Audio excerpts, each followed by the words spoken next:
Morning peeps, good morning everyone. How's everyone doing? Hopefully you guys are all doing well. Don't forget, if you're new to the channel, like, share, subscribe. All right, I was going to start this video talking about the press conference I was at yesterday, which I thought had its moments. I loved when EUBANK Senior came to the front and went face to face with Nigel. I mean, that was just an iconic shot and it brought back so many memories. I thought the undercard had its moments as well. I thought Tommy Welch was good. That's my first time really hearing from him. I thought the back and forth between Ade Gman and Kurt Scooby was good. I think that's going to be a good fight.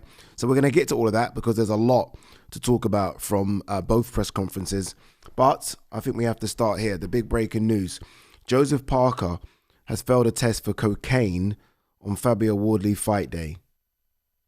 What in the hell? This would be so much easier if it read Joseph Parker has failed a test for a performance enhancing drug. Then it's easier to kind of say, okay, I understand what's happened there and we await the B sample. And although I would feel very hurt by it because I do love Joseph Parker, that's kind of easier to digest. This is weird. Like, I don't know if cocaine, I honestly, I don't know if cocaine is now used as a masking agent for a performance enhancing drug. I don't know if this means that Joseph Parker has taken cocaine. I don't know if it's somehow in his system from other means. I know that might sound crazy, but I guess we have to give him the benefit of the doubt, do we? I'd like to think we do. But yeah, this is wild. Honestly, this is wild. Joseph Parker, as it stands right now, is on holiday, but his management have to release a statement. Whether that's Higgins, whether that's Spencer Brown, someone has to release a statement to explain this. Like, being on holiday doesn't mean anything because ultimately he's logged on to social media. He knows what's going on. His team would have been notified before it's come out in the news about this situation. So there has to be a statement ready. And at the time of filming this at 11:37, there is no statement. Guys, I don't know. Again, it's important, I guess, to understand that cocaine isn't a performance enhancing drug, but it doesn't mean you won't get banned. Doesn't mean you won't get banned. We've seen it. Boxing is littered with fighters that have been caught for cocaine and have been banned. So again, Joseph Parker and his team have got a lot of explaining to do. I guess, look, we'll talk about this once we get more information about it. But again, it's so disappointing. Just because, I mean, I remember saying this in the lead up to this fight. Like, these two are the nicest two heavyweights I've sat down with, that I've been around in a long time, Fabio Wardley and Joseph Parker. So for this to come out about one of them, it's just a bit heartbreaking, if I'm honest with you. It really is. But look, let's see. Let's give Joseph Parker the benefit of the doubt and let's see what his team say. Let's see what he has to say. Joseph Parker isn't one, I think, to shy away from things. So let's see what he has to say about this. But at the time of filming this, as I said, just gone 11:30, no statement from anyone around him, no statement from anyone on his team. So, yeah, I guess they're going to have to release a statement today. They're going to have to, or everyone's just going to make up their own opinions on it. So, look, we await to see what will happen. All right, let's try and focus on the press conference yesterday, which let's start with the main press conference, right? I thought the inclusion of EUBANK Senior just added something special to it. Like he is such a character. Like, I don't, hopefully that doesn't sound disrespectful to him, but there's just something about him. Like, even when Jamie, who I thought did a great job, Jamie Ward, asked him a question, it's his movement in to the microphone. But I was gripped. Like, I'm telling you, there was about, I want to say about 300 people in the venue, maybe more actually, and everyone was gripped. Like, I looked around and everyone was literally lapping up every single word he said. I'm not sure if everyone understood everything, but we were all like that, like transfixed on everything he said.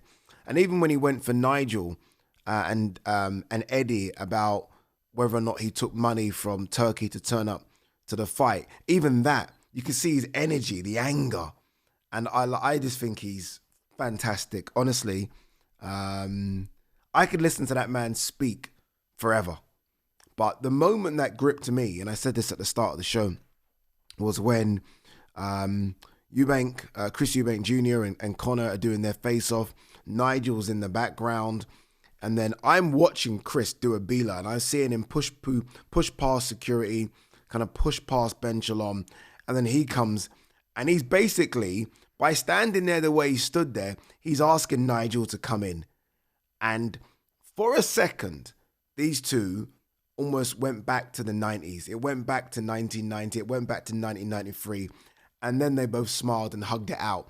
And I was a bit angry they did that because I wanted that menacing stare they were giving each other to stay. I really did. But that photo, that image of Conor Benn and Chris EUBANK Jr. and Nigel Benn and EUBANK Sr. was just iconic. It's beyond the Hollywood movie stuff, isn't it? It really is. I mean, for the fathers to hate each other the way they did, and then for them to have sons who then go on to put on the fight they did, and they don't hate each other the same way, but there's certainly a dislike. It's just madness. Honestly, it's madness, and we've never seen anything like it, and I doubt we ever will. That being said, I mean, EUBANK Jr. and Conor have kids. I'm just saying, who knows, right? But yeah, I thought it was a special moment. And for those that saying Fight Week's been a bit flat, and maybe you're right compared to last time round, I think that kind of took it up. That gave it the injection it needed, right? I think it's fair to say that helped a lot. I think it's a shame Eddie didn't speak. Like, I understand the stunt he did, but I actually like the idea of Eddie trying to speak and EUBANK Jr. trying to shut him down and Eddie's trying to speak. I like that little back and forth. So, I mean, I think they were smart doing the clipboard thing, but I think Eddie should have just thrown that shit away and actually forced himself to speak. I think that would have been nice. But I do think the inclusion of Chris EUBANK Sr. was just a stroke of genius. Honestly, it was really, really good. I think EUBANK looked a bit better than last time. I think last time his face was definitely... Look, cutting weight ain't easy. Ain't easy. Trust me, I did it, people. And I did it just to 175, let alone to 160. And EUBANK's a bit taller than me. A bit skinnier, obviously, but a bit taller than me. But you can see his eyes have sunken a little bit. But I still think he looks a lot healthier than he did last time.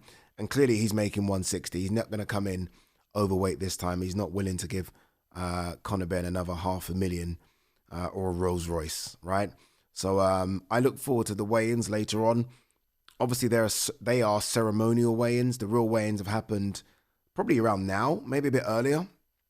And no one's messaged me to say Chris EUBANK Jr.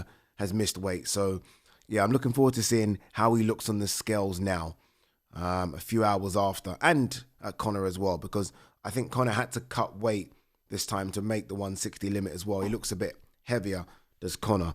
So, look, I'm looking forward to a good fight. I think I've given you my predictions already. I did say I think Chris is the favourite, but I do think Conor. I wouldn't be surprised if Conor wins this one. But you have to start with Chris as the favourite. He's got Bomac back, and we all knew how good he looked when he had Bomac for Liam Smith. He looked really good. So we'll see. We'll see how it all plays out. The Undercard press conference was interesting. I think Tommy Walsh has taken his moment. And look, you don't always get... You know what I really can't stand? Like, considering how big this is, when you're a fighter up there, and look, your job's not to talk, your job's to fight. I get it. But when you're a fighter on that kind of stage, that platform, and you have the media, the eyes of the world's media on you, use it. Take advantage of it. So when Tommy Walsh started talking, I was like, yes, thank you. Finally, someone on that stage is saying something, because it was a bit flat. I'm like, what's going on, guys? Like, come on, let's sell this. This is your moment. You might not get a moment like this again. You might not get a moment to be on the undercard of such an iconic fight in front of 50, 60,000 again. You might not get that. It might be small hall shows. So take your moment. Take your moment. And I thought Tommy Walsh did that. I thought he did.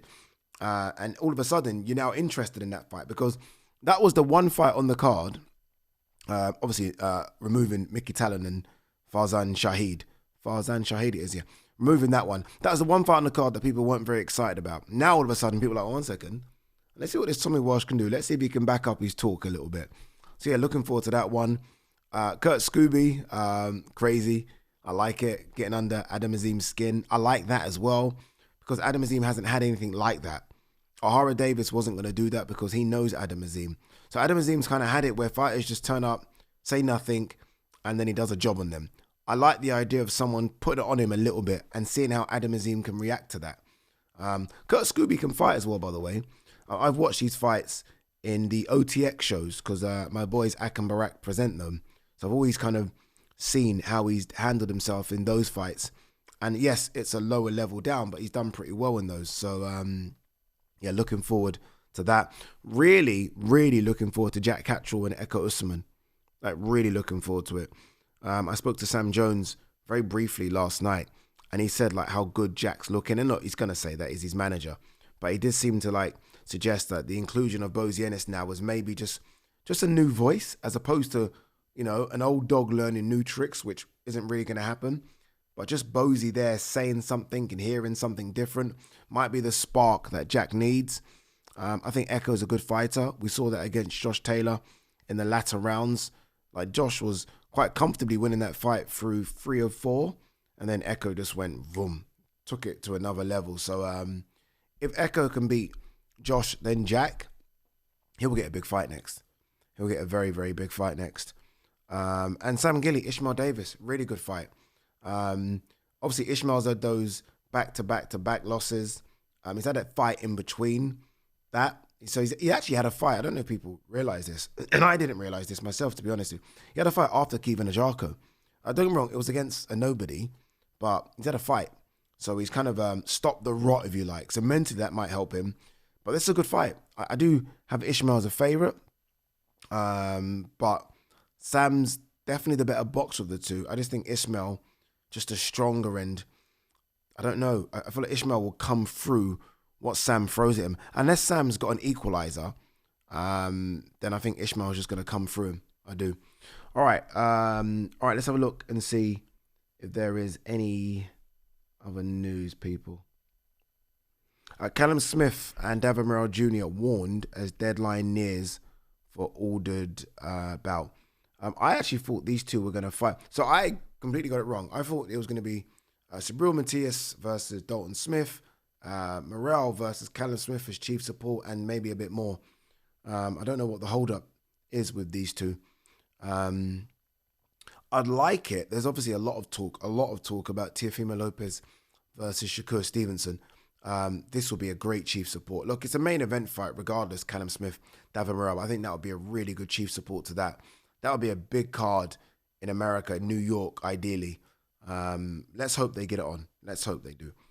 There is now talks, people, about this AJ versus Jake Paul fight being December 19th.